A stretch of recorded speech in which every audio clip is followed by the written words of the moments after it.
Platinum End is kind of an unusually unique anime from one of the creators of Death Note.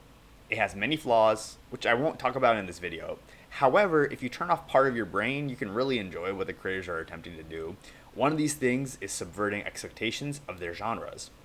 The anime is an awkward hodgepodge of information wars, superheroes, and dark celestial fantasy.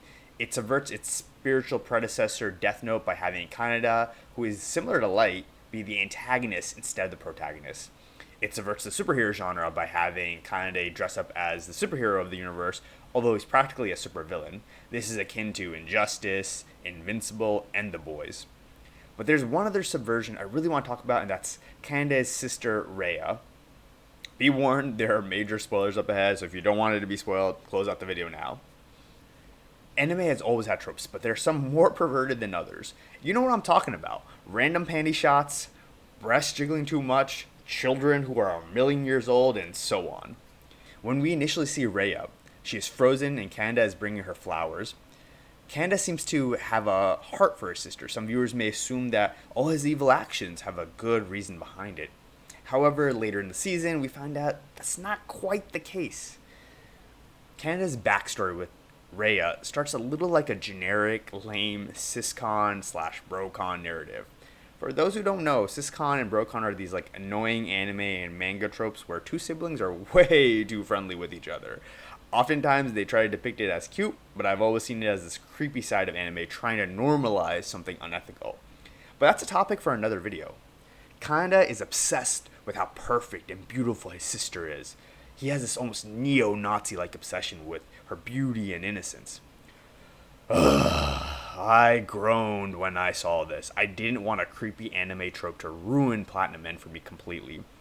I almost stopped watching here, but I let it play out before I did that. I wanted to see where it was going. Eventually, his sister mentioned she met a boy she likes, and she wants to go out with him. This is where we are subverted of expectations. Kanade goes mad. He doesn't want his perfect little sister to have a tainted body. He thinks he has control over her body and her free will. His obsession pushes her away. He denies her of having a boyfriend and tries grabbing her arm. She wants to get away from him. Then she slips, falls over, hits her head, and is in near death. Kanade almost calls for an ambulance, but instead lets her die because he'd rather have her die perfectly untainted than let her be with someone even if that meant she found love. This not only gives Kanade a disgusting, almost incestual-like obsession with his sister, but it shows how far he will go into the darkness just for his pretentious interpretation of what perfection is. This only gets worse once you find out the rest of his plan as a god candidate. The show isn't consistent about tropes such as Saki's Kakuro costume, but the costume isn't nearly as bad as siscon or brocon is. I think it's amazing how Platinum End writers are criticizing the anime medium by subverting key anime tropes. Even though the show has its problems, I think they deserve some recognition for that. I commend the writers for taking a risk to tell a refreshing story. It's kind of like the writers of the main character Mirai, and all the anime writers who succumb to perverted anime tropes are Kanade. And Mirai really wants to help Kanade, but Kanade is doing everything in his power to prevent that.